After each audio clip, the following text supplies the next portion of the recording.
Shalom, amados hermanos, qué bendición tenemos en esta oportunidad de encontrarnos en este día maravilloso, en el inicio de la fiesta de Sukkot, la fiesta de los tabernáculos, la fiesta de las cabañas, también como se le conoce a esta fiesta maravillosa.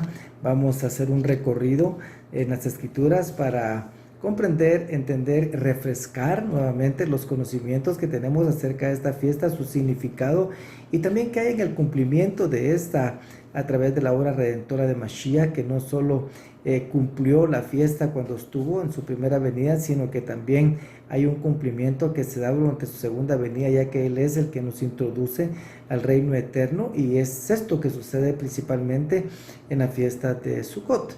Es interesante de que estamos prácticamente al final de las fiestas, del ciclo de las fiestas de este año, y esto ha producido una alegría muy grande, esto ha producido un gozo y ha producido también mucho conocimiento y mucha meditación de la necesidad que tenemos como personas de acercarnos al Señor con un corazón sincero. La fiesta de las cabañas, como se le conoce, es también conocida como la fiesta de la alegría. Recuerda la fragilidad de la vida. Es la fiesta de la alegría, pero también de la cooperación social, la igualdad y la diversidad comunitaria, como conocemos. O sea, la festividad de las cabañas, como se dice, o sea, Sukkot, habrá de celebrarse durante los 7 días. Aquí estoy leyendo, verá, con regocijo, y después de haber recogido el fruto de la era, que es una de las cosas que se hace, que es reconocer y dar gracias por toda la producción que la tierra ha dado, ¿verdad? Y te alegrarás, dice, tú, tu hijo, tu hija, el prosélito, el huérfano y la viuda que está en tu ciudad. En Deuteronomio capítulo número 16, versos 13 al 15 dice: la fiesta solemne de los tabernáculos harás por 7 días, cuando hayas hecho la cosecha de tu era y de tu lagar, y te alegrarás en tus fiestas solemnes, tú, tu hijo, tu hija, tu siervo, tu sierva, el levita, el extranjero, el huérfano y la viuda que viven en tus poblaciones. 7 días celebrarás fiesta solemne al Eterno tu Dios en el lugar que el Eterno escogiere. Esto es importante, guarden eso, porque te habrá bendecido el Eterno tu Dios en todos tus frutos y en toda la obra de tus manos, y estarás verdaderamente alegre. Así que es momento de gratitud el hecho de haber tenido en nuestras manos y tener en nuestras manos este sustento y toda esta cosecha que se da, y también agradecer por nuestro país, por todo lo que el país da realmente en la tierra, hace producir la tierra al Señor, y eso es motivo de gratitud al Señor, porque el Señor nos ha dado alimento durante todo este tiempo, y es una fiesta para regocijarse todas las familias de la tierra. Esta festividad le recuerda al pueblo la travesía, como hemos visto en el desierto, en el camino de la esclavitud a la liberación, ¿verdad? Esta liberación es tanto pues física como espiritual. O sea, este tiempo que se estuvo en el desierto, esta parte pues creó definitivamente una imagen espiritual del pueblo, y allí pues posteriormente a esto, en este tiempo, recibieron la Torá. Aun cuando llega ese pueblo a su descanso en su tierra, la tierra de Israel recordará siempre la adversidad del desierto, pero también recuerda la benevolencia del Señor, del Santo Israel, que lo conduzco, así como dice, por ese vasto, grande y terrible desierto. Pero hemos visto, y conforme hemos estudiado y comprendido en la Torá, de que el Señor pues les proveyó absolutamente de todo, ¿verdad? Y por eso de que el Señor manda a que se celebre la fiesta de los tabernáculos. Dice Deuteronomio 8:15, dice: la fiesta es también llamada fiesta de la cosecha, y celebrará la festividad de las cabañas durante 7 días, una vez recogido el producto de tu era, tal como leímos en esa parte de Deuteronomio. Dentro de los significados de la fiesta de Sukkot, tenemos de que primero hay una base nacional, que es la unión del pueblo. La fiesta de Sukkot, como el resto de las festividades, es una fiesta de peregrinación, como dice la escritura, que debe irse a ese lugar que el Señor escogió, donde Él puso ahí su nombre, que es una fiesta a la cual hay que llegar a Jerusalén. O sea, esta parte del precepto de la Sukkah viene a recordar un pasado común nacional, que recuerda, como dijimos, aquella travesía en el desierto, ¿verdad? Camino a Eretz Israel. O sea que en la fiesta de Sukkot el pueblo de Israel subía o sube a Jerusalén, lugar céntrico espiritualmente y superior en importancia para festejar esta bendita fiesta.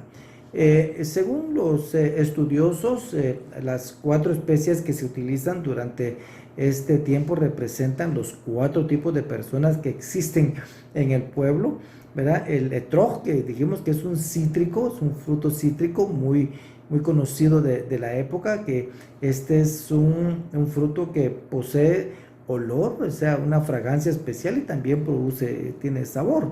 Y esta representa a los estudiosos de la Torá y los que practican las buenas acciones, o sea, que ellos son y demuestran realmente lo que son, por decirlo así de esa manera.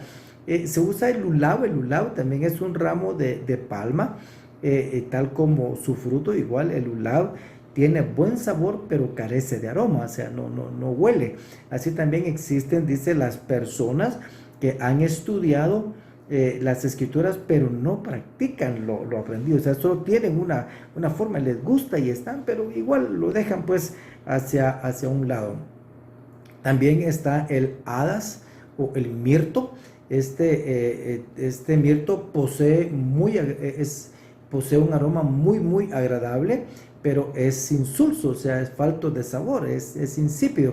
Y de esta manera, representa a los que poseen perfectas acciones sin que hayan estudiado mucho.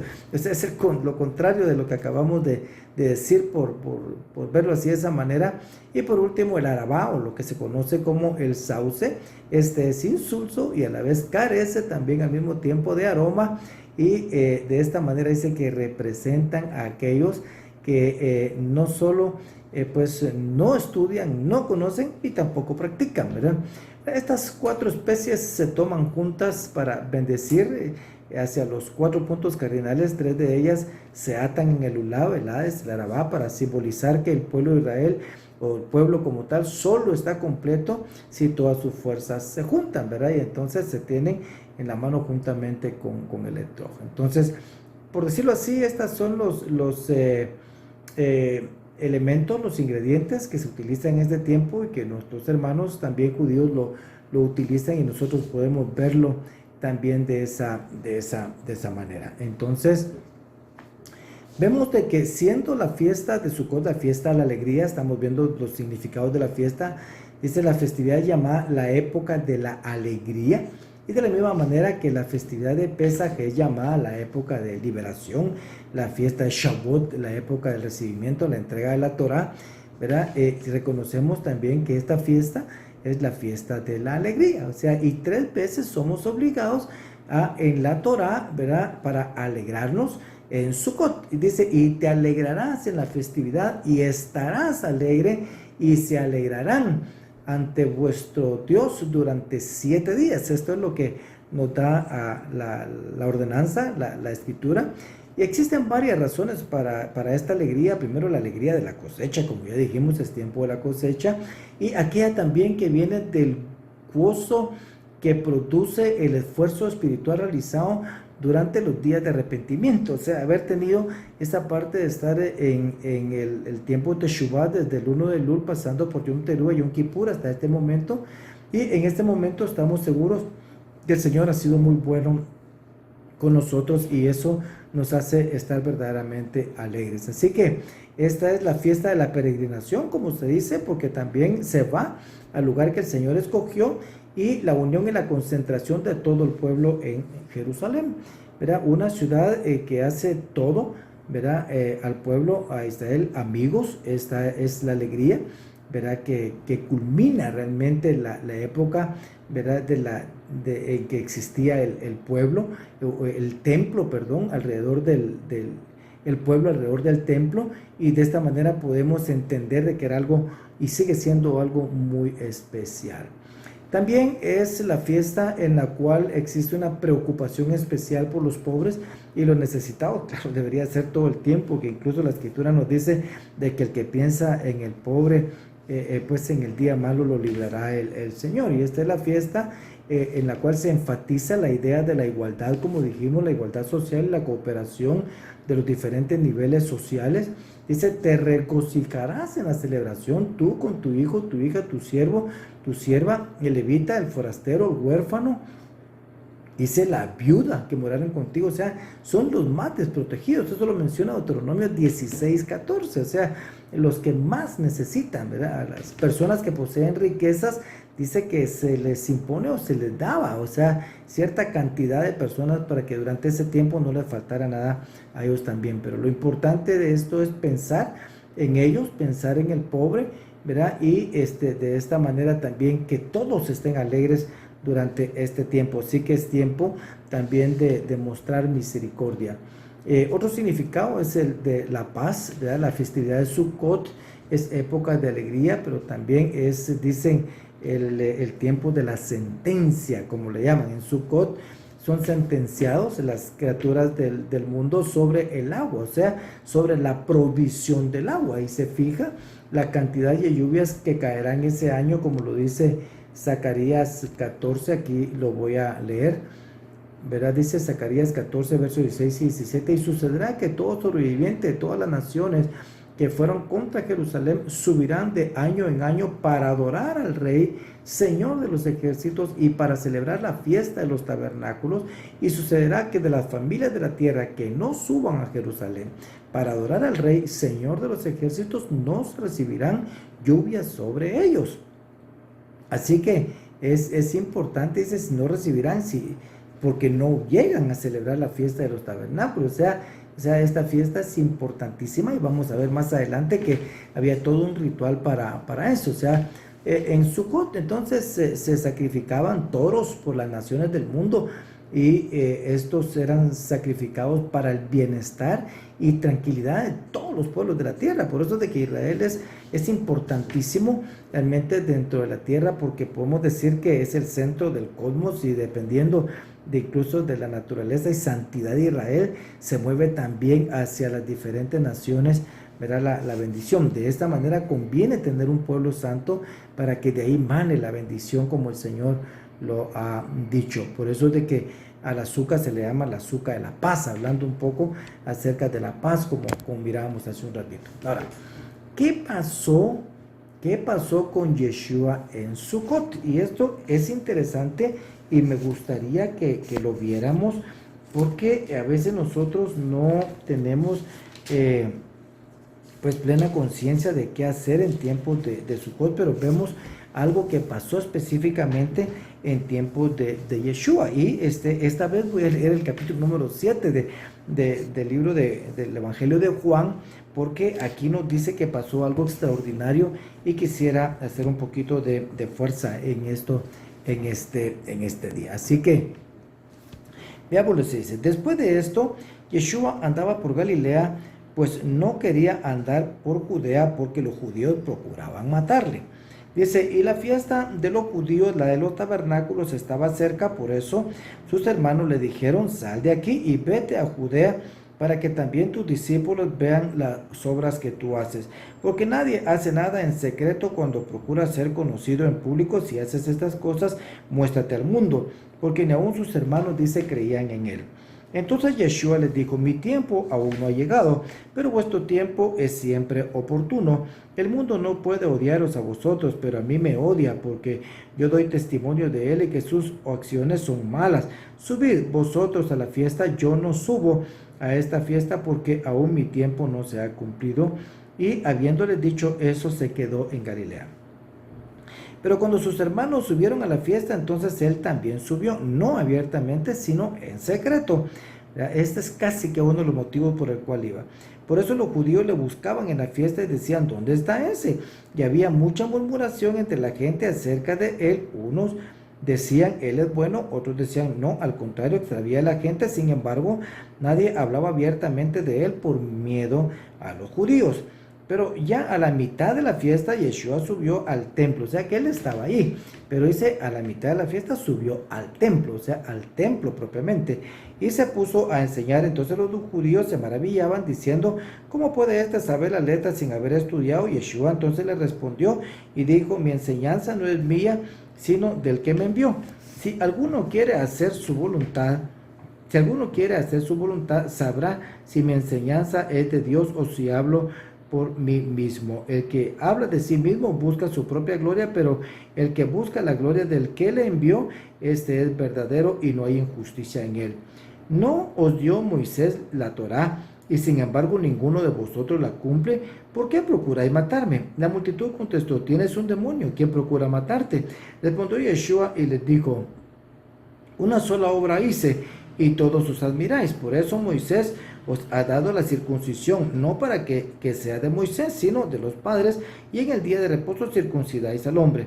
Y si para no violar la ley de Moisés un hombre recibe la circuncisión en el día de reposo, ¿por qué estáis enojados conmigo? Porque sané por completo a un hombre en el día de reposo. O sea, él había hecho el bien en el día de reposo y le estaban pues prácticamente achacando esta parte y lo querían matar por eso, era por la violación según ellos de la ley. No juzguéis, dice, la apariencia, sino juzgad con justo juicio. Este es un tema de la ley. O sea, el Señor siempre llama a juzgar con justo juicio. Entonces, algunos de Jerusalén decían, ¿no es este al que procuran matar? Y ve, dice, habla en público y no le dicen nada. ¿No será que en verdad los gobernantes conocen que este es el Mashiach? Sin embargo, nosotros sabemos de dónde es este, pero cuando venga el Mashiach, nadie sabrá de dónde es. Yeshua entonces, mientras enseñaba en el templo, exclamó, dice, en alta voz diciendo, vosotros me conocéis y sabéis de dónde soy. Yo no he venido de mi propia cuenta, pero el que me envió es verdadero, a quien vosotros no conocéis. Yo le conozco porque procedo de él y él me envió. Procuraban pues prenderle, pero nadie le echó mano porque todavía no había llegado su hora. Pero muchos de la multitud creyeron en él y decían, cuando el Mashiach venga, ¿acaso hará señales como las que éste ha hecho? Los fariseos oyeron a la multitud murmurando estas cosas acerca de él. Los principales sacerdotes y los fariseos enviaron alguaciles para que le prendieran. Entonces Yeshua dijo, por un poco de tiempo estoy con vosotros, después voy al que me envió. Me buscaréis, pero no me haréis donde yo esté, vosotros no podéis ir. Decían entonces los judíos entre sí, ¿a dónde piensa ir este que no le hallemos? ¿Será acaso que quiere irse a la dispersión entre los griegos y enseñar a los griegos? ¿Qué quiere decir esto que ha dicho? Me buscaréis y no me hallaréis, y donde yo esté, vosotros no podéis ir.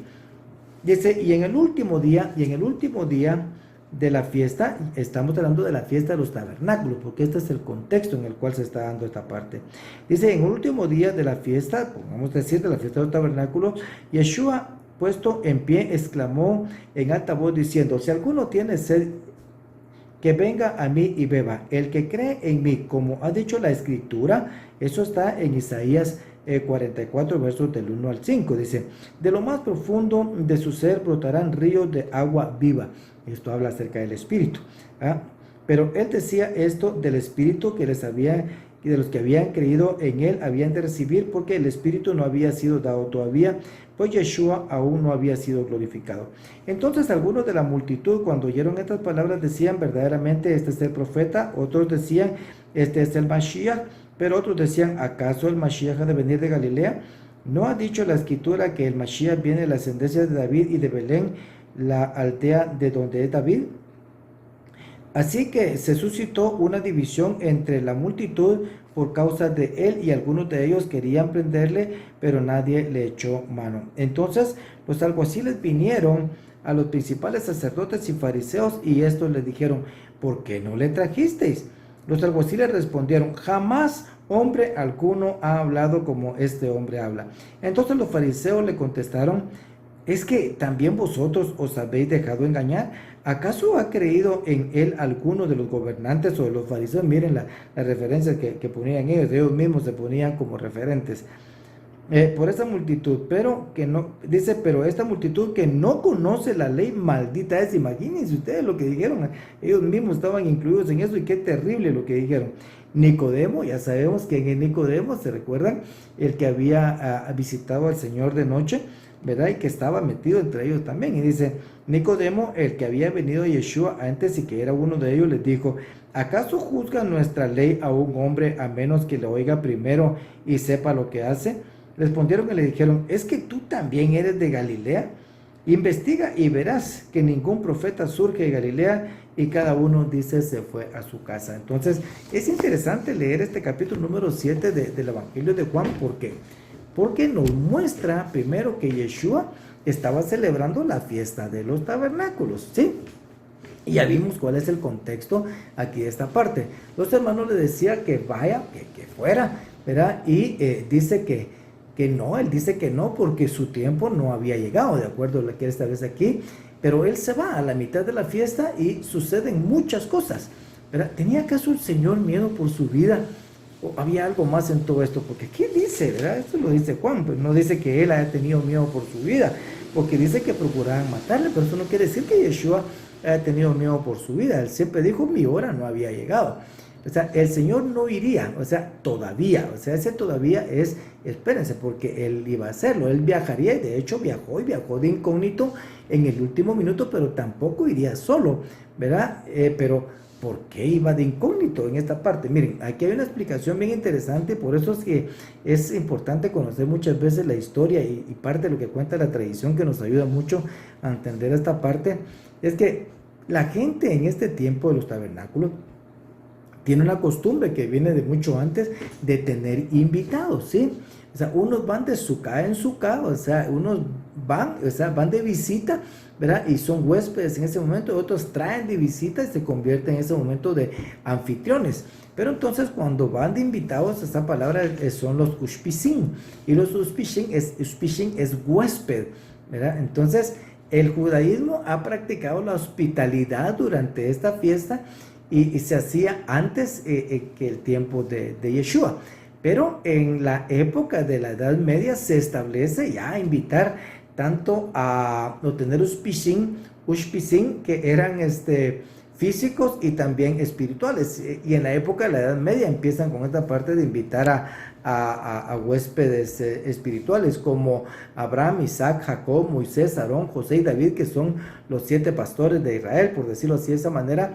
Y en otros existe la costumbre incluso de invitar a las mujeres como Sara, Rebeca, Lea, Raquel, Miriam, está también Débora, creo que es la otra, y Ruth, pero ellos lo hacen. Esto es derivado de la hospitalidad de Abraham manifestado en Génesis capítulo número 18. Pero esto no sucedía en tiempos de Yeshua, pero sí tenían invitados anteriormente en esta parte, que son los ushpishim, ¿verdad? Ahora, siendo Yeshua un maestro muy conocido y respetado, era muy normal, ¿verdad?, que la primera noche de Sukkot, que era una de las más importantes, ¿verdad?, tuviera muchas invitaciones que hubiera pues tenido que rechazar, ¿verdad?, por estar con alguien especial. O sea, él dijo, no voy, ¿verdad? Entonces era muy normal, y esto sucedía realmente en este tiempo. Por eso de que él se manifiesta a la mitad de la fiesta. La mitad de la fiesta era Kol HaMoed, o sea, estaba la parte completa. Pero es posible que haya querido estar con alguien, ¿verdad?, que no conocíamos esta parte, ¿verdad?, que les estoy diciendo, y pues después de esto él ya tenía tiempo disponible para poder estar con muchos también durante esa fiesta. Ahora bien, cuando el Señor se manifiesta, era la mitad de la fiesta y él estaría listo entonces, ¿verdad?, para lo que tocaba en esos días siguientes durante las enseñanzas que se darían durante su primera venida acá en la tierra. Ahora, habla esta parte de la escritura el último gran día de la fiesta. O sea, este punto es muy importante porque dice que el último gran día de la fiesta, Yeshua se levantó y alzó la voz y dijo: si alguno tiene sed, venga a mí y beba. El que cree en mí, como dice la escritura, de su interior correrán ríos de agua viva. O sea, pareciera ser, si leemos de esta manera, si no tenemos mucho entendimiento de que aquí hay algo que está metido como que no va conectado con lo que es la fiesta de los tabernáculos. Pero venimos de leer Zacarías, si ustedes se recuerdan, y según lo que dice Zacarías, en el tiempo, ¿verdad?, de los tabernáculos es cuando el Señor, ¿verdad?, bendice, ¿verdad?, que el que no cumpla la fiesta de los tabernáculos, que no esté en la fiesta de los tabernáculos, que no celebre, no lloverá sobre su tierra. Si no llueve, no hay cosecha. Si no llueve, no hay alimento. Ahora, esto es interesantísimo porque entonces es la sentencia del agua, como dicen los estudiosos, ¿verdad? Entonces, por eso es de que aquí sucede esto? Porque lo que dice Yeshua está dentro del contexto de los tabernáculos y aquí hacían algo que era muy especial que sucedía en este tiempo. Entonces, él se levanta y dice, si alguno tiene sed, venga a mí y beba. El que cree en mí, como dice la escritura, de su interior correrán ríos de agua viva. Ahora, Yeshua habló de agua, ¿sí? ¿Por qué? Porque había una conexión con relación a esto en esta fiesta, de acuerdo a lo que venimos viendo nosotros del principio y que nos lo dijo también el profeta Zacarías en el capítulo número 14, tal como lo veíamos en un momento. O sea, de hecho, en este tiempo que está próxima la época de lluvia en Israel, y aquí en este tiempo de Sukkot se tenía una ceremonia de libación de agua, o sea que bebían agua.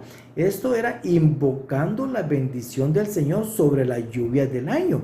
Interesante, porque sin lluvia no hay cosecha, sin cosecha no hay alimento. Ahora, había en ese tiempo entonces una gran caravana que era encabezada por un sacerdote o por el sacerdote que llevaba agua del manantial, de un manantial en un recipiente de oro, y él derramaba sobre el altar, ¿verdad?, el agua, o sea, invocando la bendición del Señor. O sea, esto lo dice la Mishnah. O sea, esto provocaba una gran alegría que posteriormente se convirtió incluso en un proverbio. Este proverbio dice, quien no ha visto la alegría de derramar el agua, no ha visto la alegría de su vida. Entonces es relacionado precisamente a este momento. Y aunque los rabinos atribuyeron un significado a la ceremonia conectada con la lluvia, para que hubiera lluvia, de acuerdo a lo que decía el profeta, la principal referencia que da Yeshua aquí nos lleva a las bendiciones futuras que serían derramadas en ellos en los tiempos del Mashiach, señalando esencialmente la lluvia del Espíritu. De acuerdo a lo que dice aquí, porque dice, el que tenga sed, que venga a mí y beba. Porque después dice, de su interior correrán ríos de agua viva. Y esto refiriéndose, dice, al Espíritu. Verso 39. Pero él decía esto, dice, del Espíritu, que los que habían creído en él habían de recibir, porque el Espíritu no había sido dado todavía. Dice, pues Yeshua aún no había sido glorificado. O sea, es interesante, miren qué conexión tan grande. Y como a veces nos dicen, no, es que son las fiestas de los judíos, no, es que son las fiestas. No, las fiestas del Eterno, Levítico 23 dice, estas son las fiestas del Señor. O sea, son las fiestas del Eterno. O sea, las fiestas del Eterno para el hombre, para el mundo, para su pueblo. Pero es interesante de que las fiestas son para el pueblo del Señor. ¿Es usted pueblo del Señor? Entonces celebre la fiesta de los tabernáculos con mucha libertad. Aunque las referencias rabínicas no reconozcan esto, si entendemos el contexto, ¿verdad?, el servicio ceremonial de libación de beber agua apunta y enfatiza el significado profético de Sukkot, entonces se entienden mejor las palabras del Señor Yeshua aquí en esta parte, ¿verdad? O sea, dentro del contexto de la fiesta de los tabernáculos. Ahora, es importante reconocer, amados hermanos, que la suca o la suca es una tienda, es una choza, ¿verdad? Recuerden, Pablo hacía tiendas, dice, ¿verdad? Porque él trabajaba haciendo tiendas.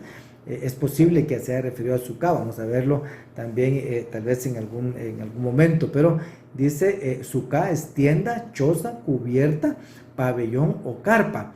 O sea, esto denota una morada temporal, ¿verdad?, que se construye de tal manera que se vean las estrellas. O sea, que se hace valga la redundancia, una construcción frágil, ¿verdad?, para que de esta manera también se pueda ver en las estrellas, ¿verdad? Pero es algo que nos va a resguardar por un poco de tiempo. O sea, en esta parte vemos una estructura débil y temporal que muestra la realidad y la fragilidad de la vida humana que no permanece sin la misericordia del Señor. O sea, la vida, amados hermanos, se va muy rápido. Unos los comprenden mejor que otros, pero si leemos aquí en esta parte, en el capítulo número 11 de Hebreos, vamos a buscar acá. En el capítulo número 11 de Hebreos, como les digo, esto es bien emotivo porque Hebreos nos dice, Hebreos nos habla un poco acerca de esto. Hebreos capítulo número 11, tenemos acá, ya sabemos cuando vamos a Hebreos 11 de qué va a hablar, pero miremos los versos del 8 al 10. Por la fe, dice, Abraham, al ser llamado, obedeció, saliendo, dice, para un lugar que había de recibir como herencia, y salió sin saber a dónde iba. Por la fe habitó como extranjero en la tierra de la promesa, como en tierra extraña, dice, viviendo en tiendas, dice, como Isaac y Jacob. O sea, los patriarcas vivían en tiendas, ¿verdad? Entonces aquí podemos ver, o sea, son las viviendas temporales. Dice, en tiendas como Isaac y Jacob, coherederos de la misma promesa. ¿Por qué? Porque esperaban la ciudad que tiene cimiento, cuyo arquitecto y constructor, dice, es Dios, es el Eterno. Es importantísimo esta referencia porque vemos realmente de que ellos entendieron de que el estar en esta tierra pues es pasajero, o sea, vamos de paso, somos extranjeros y peregrinos para el Señor por este momento hasta que venga el tiempo, los cielos nuevos y la tierra nueva, y de esta manera poder comprender lo que el Señor quiere hacer para aquellos que Él ha escogido por su pueblo. En la segunda carta a los Corintios, capítulo número 5, versos del 1 al 8, dice: porque sabemos que si la tienda terrenal, que es nuestra morada, está hablando de esta morada, es destruida, tenemos de Dios un edificio, una casa, no hecha por manos, eterna, dice, en los cielos. Pues en verdad en esta morada gemimos anhelando ser vestidos con nuestra habitación celestial, que esté libre de cualquier presión carnal que nos empuja y nos hace hacer muchas cosas que son indeseables incluso para nuestra vida, no digamos para el eterno, ¿verdad? Dice, y una vez vestidos no seremos hallados desnudos. Porque asimismo, los que estamos en esta tienda, en esta suca, en este tabernáculo, en este espacio, en este cuerpo, gemimos agobiados, pues no queremos ser desvestidos, sino vestidos para que lo mortal sea absorbido, dice, por la vida. 5. Y el que nos preparó para esto mismo es Dios, quien nos dio el Espíritu como garantía. Por tanto, animaos siempre y sabiendo que mientras habitamos en el cuerpo, estamos ausentes del Señor, porque por fe andamos, no por vista. Pero cobramos ánimo y preferimos más bien estar ausentes del cuerpo y habitar con el Señor. Y así sigue hablando Pablo en la segunda carta de los Corintios explicándoles cada una de estas cosas. O sea, es el mismo concepto, ¿verdad?, del autor, que el autor de la carta a los hebreos da, ¿verdad?, que Pablo dice acá. Pero interesante, si leemos también en el, más adelante ¿cómo se llama? En el libro de Santiago, la carta de Santiago, vamos a leerla por acá en el capítulo número 4. Vamos ahí, a los que les gusta, por favor, ver, ¿verdad?, las citas. Es bueno siempre que verifiquen ustedes en sus Biblias. Santiago capítulo número 4, versos 13 al 15, que dice: oíd ahora los que decís, hoy o mañana iremos a tal o cual ciudad y pasaremos allá un año, haremos negocio y tendremos ganancia, dice. Sin embargo, no sabéis cómo será vuestra vida mañana, solo sois un vapor que aparece por un poco de tiempo y luego se desvanece. Más bien, dice, debieras decir, si el Señor quiere, viviremos y haremos esto o aquello. Pero ahora os jactáis en vuestra arrogancia. Toda jactancia semejante es mala. Aquel pues que sabe hacer lo bueno y no lo hace, dice, le es pecado. Entonces, ¿qué seguridad tenemos nosotros de nuestra vida terrenal del mañana, amados hermanos? ¿En dónde está realmente nuestra confianza?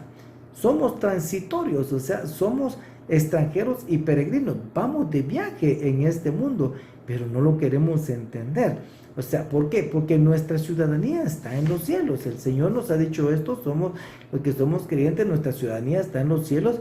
Veamos entonces ese lugar, lo que hacían los patriarcas, y veamos ese lugar que veían también los patriarcas que habitaban en tiendas, ¿verdad? Nuestra vida está grabada en la Nueva Jerusalén y esta es una bendición muy importante. Para eso vino Mashiach, ¿verdad?, para que fuera una realidad ¿verdad? Lo que pues se ha dicho en su palabra, lo que fue dicho en la Torá, lo que fue dicho por los santos profetas y lo que fue dicho también por los apóstoles. Y en el tiempo de Mashiach se dieron todas estas cosas. En Juan 1:14 dice que el Señor Yeshua tabernaculizó, ¿verdad? En un cuerpo. Él hizo tabernáculo, ¿verdad? Similar a nosotros para darnos vida en su sacrificio. En su primera carta de Pedro, en el capítulo 1:23, vamos a leerlo acá. Aquí dice primera de Pedro 1:23, creo que lo tengo por acá, dice: pues habéis nacido de nuevo, no de una simiente corruptible, sino de una que es incorruptible, es decir, semejante, es mediante la palabra de Dios que vive y permanece. Entonces, habéis nacido de nuevo, no de una simiente corruptible, sino de una que es incorruptible, es decir, mediante la palabra de Dios que vive y permanece para siempre. Qué gran bendición, porque el Señor nos dio un nuevo nacimiento. Y sabemos lo que dice la primera carta de los Corintios 3:16 y 17, que es: Él hizo habitar su espíritu en nosotros. O sea, Él lo que quiere tabernaculizar en nosotros, ¿verdad? Y hacernos uno con Él. Y en Apocalipsis 1:6 dice: nos hizo ser parte de su reino, ¿verdad? Nos hizo ser parte de su reino, que es un deseo manifestado en Éxodo 19. Y Él lo hizo: ustedes son el real sacerdocio, nación santa, nación adquirida por Dios. Y en Apocalipsis capítulo número 19, versos 7 al 9, cambia nuestra vestidura y nos hace ser la esposa del Cordero. Miremos lo que dice uno de los últimos capítulos de la Escritura, capítulo número 19, versos 7 al 9, que dice: estoy entonces, Apocalipsis 19, versos 7 al 9.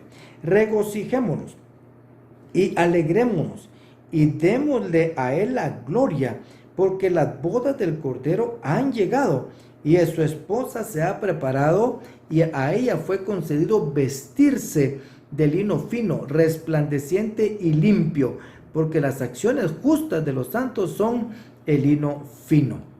¿Verdad? Dice: y el ángel me dijo: escribe, bienaventurados los que están invitados a la cena de las bodas del Cordero. Y me dijo: estas son palabras verdaderas de Dios. Entonces el Señor cambia nuestras vestiduras. O sea, es importante de que esto corruptible se vista de incorrupción. O sea, por eso es de que nos vamos de este mundo, salimos de este mundo, ¿verdad? Y a tener un cuerpo bendito, glorificado. Esto es a través del sacrificio de Mashiach. O sea, es interesante, amados hermanos, porque este tiempo del tabernáculos también es el tiempo en el que nuestro bendito Mashiach nace. ¿Y por qué? Porque es la fiesta del gran gozo. Y en Lucas capítulo número 2, vamos ahí podemos ver eso. En Lucas capítulo número 2, los versos, vamos a leer los versos del 10 al 14. Entonces estamos en Lucas capítulo número 2, versos 10 al 14, que nos dicen.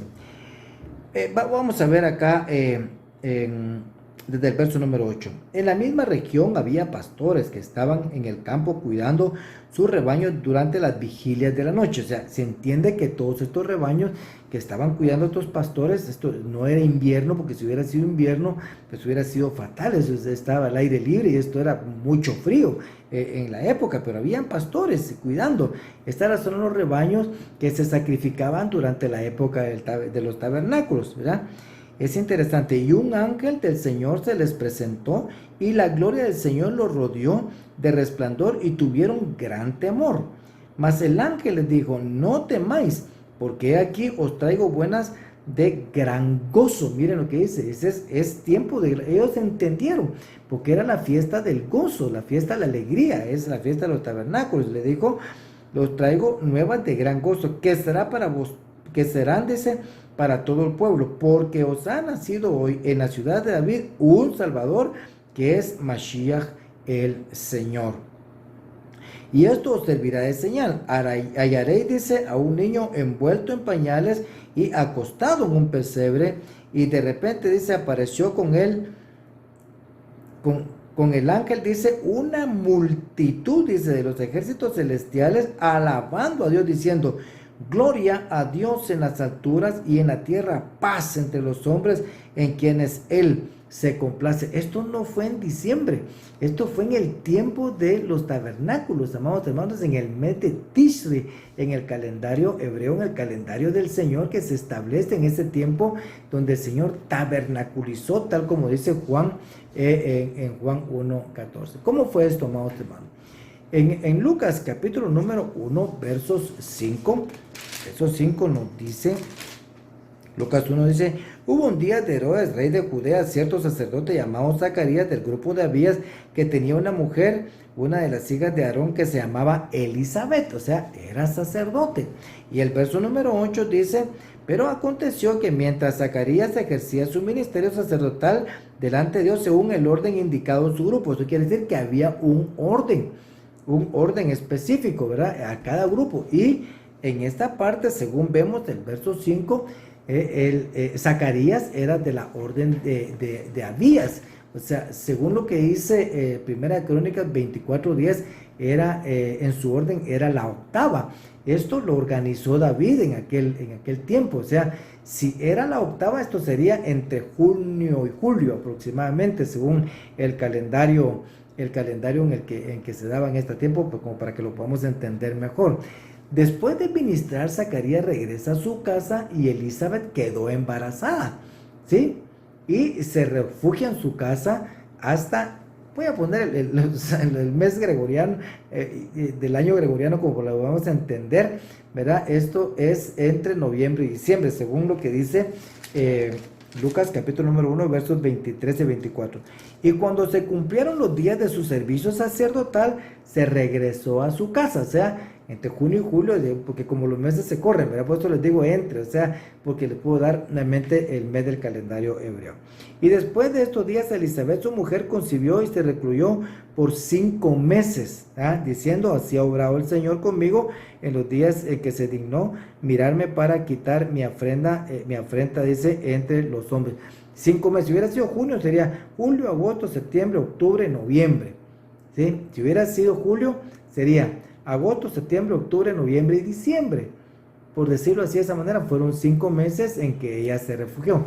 El sexto mes de esto, o sea, en el sexto mes de esto, el ángel Gabriel es enviado a Miriam, que todos conocemos como María, ¿verdad? Esto fue entre diciembre y enero, según Lucas 1:26. Miren lo que dice Lucas 26. Y el sexto mes ¿de qué? El sexto mes del embarazo de Elizabeth, ¿verdad? El ángel Gabriel fue enviado por Dios a una ciudad de Galilea llamada Nazaret, a una virgen desposada, dice, con un hombre que se llamaba José, de los descendientes de David, y el nombre de la virgen era María, o Miriam, como decimos nosotros, como se conoce, y es el tiempo en que ella queda embarazada. Y entrando el ángel le dijo: salve muy favorecida, el Señor es contigo, bendita eres entre todas las mujeres. Pero ella se turbó mucho, dice, por estas palabras, y se preguntaba qué clase de saludo sería este.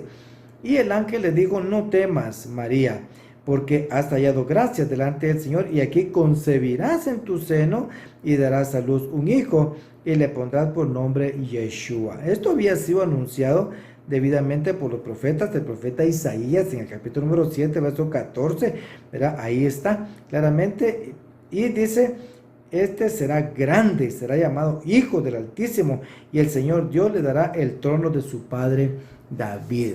Y es interesante lo que indica que si ella queda embarazada aquí, en esta parte, en diciembre, según lo que ha sido el caso, él fue concebido según el calendario gregoriano en diciembre, ¿verdad? Él nace aproximadamente en el mes de tabernáculos, porque normalmente cae, ¿verdad?, en el mes de octubre, por donde estamos, septiembre, octubre, pero si fuera noviembre, diciembre, enero, febrero, marzo, abril, mayo, junio, julio, agosto, septiembre, entonces nace pues en esa fiesta de los tabernáculos, pero es diciembre, entonces sería acá enero, febrero, marzo, abril, mayo, junio, julio, agosto, septiembre, son 9 meses del embarazo.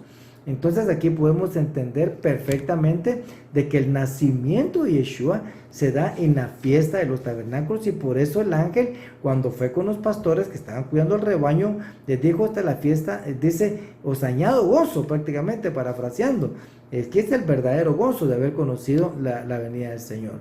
Lo que indica que Yeshua nace entonces en el mes séptimo, el mes de Tishri, ¿verdad?, del calendario hebreo, que es septiembre-octubre, en época de Sukkot, ¿verdad? Esto es anunciado por el profeta Isaías en Isaías capítulo número 9, versos 3 y 4. Entonces vamos a leer Isaías capítulo número 9. Dice: multiplicaste la nación, aumentaste su alegría, se alegrarán, dice, en tu presencia, como con la alegría de la cosecha, como se regocijan los hombres cuando se reparten el botín.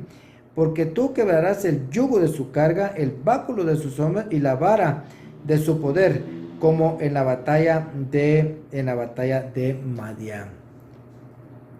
Porque por toda boca alzada de un guerrero, dice, el fragor de la batalla y el manto revolcado en sangre serán para quemar el combustible, dice, para el fuego. Dice: porque un niño nos ha nacido, un hijo nos ha sido dado, y la soberanía reposará sobre sus hombros, dice, y se llamará su nombre Admirable, Consejero, Dios Poderoso, Padre Eterno, dice, Príncipe de Paz. Este es el nacimiento del Señor Yeshua. Dice: el aumento de su soberanía, dice, y de la paz no tendrán fin sobre el trono de David y sobre su reino, para, dice, afianzarlo y sostenerlo con el derecho y la justicia desde entonces y para siempre. El celo del Señor de los ejércitos hará esto. Y la otra referencia que ya vimos, que es en Juan 1:14, dice que él tabernaculizó en los hombres. Entonces es interesante, amados hermanos, toda esta parte, porque nosotros podemos ver, podemos entender con claridad, ¿verdad?, de que el Señor pues tiene sus planes en toda esta parte. Y si sucede en este tiempo, que es la fiesta del gran gozo, esto es algo que de verdad hace llenar de regocijo, de bien y de paz nuestra vida.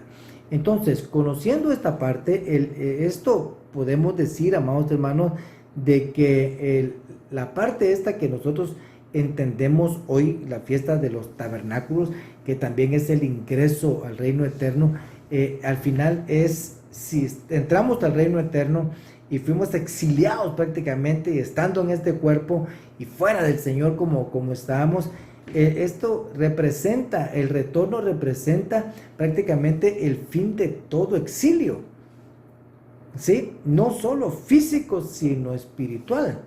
O sea, ¿por qué decimos esto, amados hermanos? Porque esto, pues también lo podemos ver nosotros en el libro de Apocalipsis, capítulo número 7. Y esto es interesantísimo, porque en Apocalipsis 7, en los versos del 9 al 17, se nos dice aquí de esta manera. Miren: después de esto miré y vi una gran multitud que nadie podía contar, de todas las naciones, tribus, pueblos y lenguas, de pie delante del trono, delante del Cordero, vestidos con vestiduras blancas y con palmas en las manos. Esto es interesante, porque estas palmas son las palmas que se usaban, ¿verdad?, de acuerdo a la fiesta de los tabernáculos. El Señor dijo cómo harían los tabernáculos, o sea, de qué manera, de qué era lo que había que recoger y llevar, ¿verdad?, estas palmas, ¿verdad?, en sus manos. Y clamaban a gran voz diciendo: la salvación pertenece a nuestro Dios, que está sentado en el trono, y al Cordero. Y todos los ángeles estaban de pie alrededor del trono y alrededor de los ancianos y de los 4 seres vivientes, y cayeron sobre sus rostros delante del trono y adoraron, dice, a Dios, diciendo: amén. La bendición, la gloria, la sabiduría, la acción de gracias, el honor, el poder y la fortaleza sean a nuestro Dios por los siglos de los siglos. Amén. Y uno de los ancianos habló diciendo: estos que están vestidos con vestiduras blancas, ¿quiénes son y de dónde han venido? Y yo le respondí: Señor mío, tú lo sabes. Y él me dijo, estos son los que vienen de la gran tribulación y han lavado sus vestiduras y las han emblanquecido en la sangre del Cordero. Por eso, dice, están delante del trono de Dios y le sirven día y noche en su templo, y el templo está, dice, y él está sentado en el trono, y el que está sentado en el trono extenderá su tabernáculo. Oiga, sobre ellos ya no tendrán hambre ni sed, ni el sol los abatirá, ni calor alguno, pues el Cordero, dice, en medio del trono los pastoreará y los guiará a manantiales de agua de vida, que fue lo que les digo en los tiempos de los tabernáculos, y Dios enjugará toda lágrima de sus ojos. O sea, es interesante esta parte porque vienen de la gran tribulación. O sea, esto viene y el final de la gran tribulación se manifiesta, se termina con la venida del Señor Yeshua. O sea, esto es en tiempos de Yom Teruah y Yom Kippur. O sea, esto es trompetas y el día de expiación, de acuerdo a lo que nosotros entendemos. Así que el Señor, amados hermanos, incluso muestra su reino en Sucot, ¿sí? Y vamos a ir a una referencia en Mateo capítulo número 16. Dice, en Mateo capítulo número 16, versos 13 al 17. Dice, Mateo 16, 13 al 17. Cuando llegó Yeshua a la región de Cesarea de Filipo, preguntó a sus discípulos diciendo, ¿quién dicen los hombres que es el Hijo del Hombre? Ellos dijeron, unos Juan el Bautista, otros Elías, pero otros Jeremías, o uno de los profetas. Y les dijo, ¿y vosotros quién decís que soy yo? Respondiendo Simón Pedro, dijo, tú eres el Mashiach, el Hijo del Dios viviente. Y Yeshua respondió y le dijo, bienaventurado eres Simón, hijo de Jonás, porque esto no te lo reveló carne ni sangre, sino mi Padre que está en los cielos.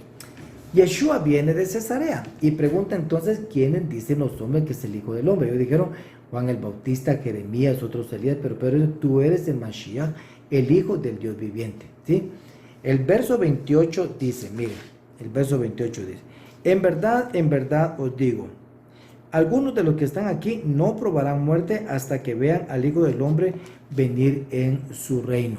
Dice, de cierto, os digo, algunos de los que están aquí no gustarán muerte hasta que hayan visto al Hijo del Hombre viniendo en su reino. O sea, esto es interesante porque después de esto que viene, después de esto viene la transfiguración. O sea, esto es en el capítulo número 17. 6 días después tomó consigo a Pedro, Jacobo y a Juan su hermano y los llevó aparte a un monte alto y se transfiguró delante de ellos y su rostro resplandeció como el sol y sus vestiduras se volvieron blancas como la luz. Y aquí se les aparecieron Moisés y Elías hablando con él.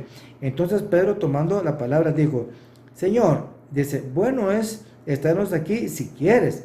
Haré 3 enramadas. 3 enramadas, ¿qué es esto? 3 sucas. ¿Ah? Sucot, ¿ah? 3 enramadas, una para ti, otra para Moisés y otra para Elías. Qué interesante.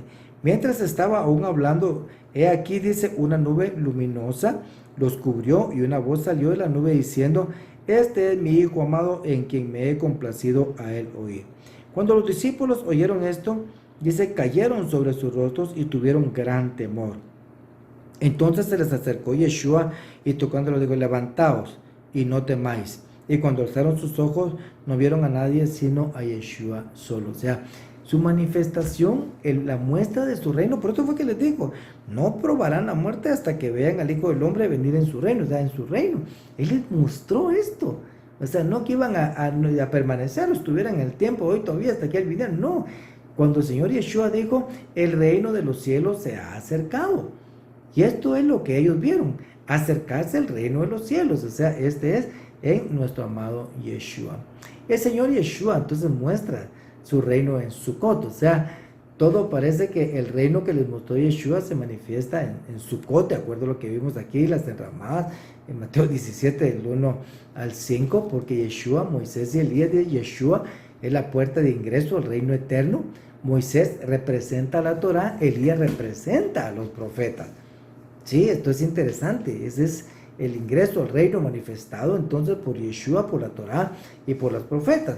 Y en Mateo capítulo número 5, Mateo capítulo número 5, versos 17 y 19, Yeshua dice: yo no vine a abolir la Torá y los profetas, yo vine a cumplir. Visto así, Yeshua, Moisés y los profetas, ¿sí?, prácticamente es el cumplimiento de lo que él está diciendo. O sea, prácticamente es el paquete completo que tenemos para entender la gran redención, ¿sí?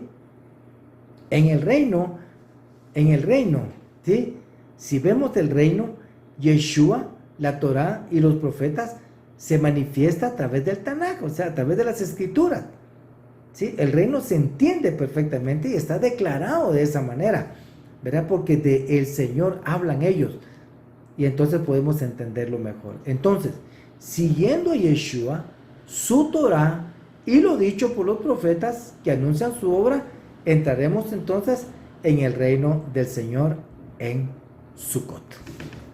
Bendito sea el Señor, amados hermanos. Qué bendición tan grande tenemos en este tiempo nosotros y qué gran alegría produce realmente tener este gozo y este conocimiento tan grande en el que el Señor nos manda.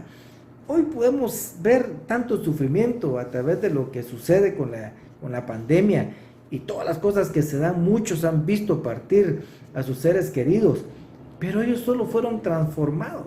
Ellos fueron revestidos, así como dice la escritura, de un nuevo cuerpo, un cuerpo que ya no enferma para no volver a morir. A nosotros todavía nos falta esa parte, pero lo esperamos realmente con gozo en el momento maravilloso en el cual tendremos la oportunidad de ver a nuestro bendito Salvador. Eso es producto de gozo y de alegría en nuestro corazón. Así que alegres en nuestro corazón. Esta es la fiesta de la alegría y la felicidad. La Sukkah entonces es una vivienda que representa una clase de vida diferente, ¿sí? Es un lugar donde volvemos a los fundamentos de la vida misma y entendemos lo que estamos hablando en esta hora. El sentido fundamental es no buscar la felicidad en un lugar equivocado, sino, centrarnos en lo que verdaderamente nos hace dichosos. Siempre es muy agradable sentirse feliz cuando leemos las escrituras. ¿No sienten ustedes esa felicidad cuando leen las escrituras y tenemos la certeza de lo que está sucediendo en aquellos que están pasando la presencia del Señor? Y los momentos que vienen, porque muchas cosas vienen todavía, y esto es producto de la bendición que el Señor ha dado a través de su sacrificio. Bendito sea nuestro Señor. Bendito es Él por sus santas fiestas, por sus santas convocaciones que nos dan este mensaje tan especial. Llena de mucha alegría nuestro corazón el ver todo lo que el Señor ha hecho con nosotros. Así que el Señor nos ayude, que el Señor guíe nuestro caminar en esta fiesta bendita y que pues sea diferente de aquí en adelante para que nuestro pensamiento y nuestro corazón, todo sea lleno, nuestro ser, de la palabra del Señor y nos permita caminar ya de una vez, de una forma diferente para acercarnos al Señor con corazón limpio y puro. Que el Señor nos bendiga en esta fiesta de Sukkot y a estar alegres, a estar felices en esta fiesta y a regocijarnos mucho por todo el bien que el Señor ha hecho en nuestras vidas. Voy a bendecir en esta hora. Que el Señor les bendiga, les guarde, que el Señor haga resplandecer su rostro sobre ustedes, tenga ustedes misericordia, que el Señor alce su rostro sobre ustedes, pongan ustedes shalom y mucha alegría y paz. Bendecimos al Señor y que la bendición y la alegría sea en ustedes como personas, en ustedes como familias y en todas las comunidades de la tierra y en su pueblo Israel y su bendita y santa ciudad Jerusalén. Bendito sea el Señor, Dios poderoso, que nos hizo para gloria de su nombre. Amén.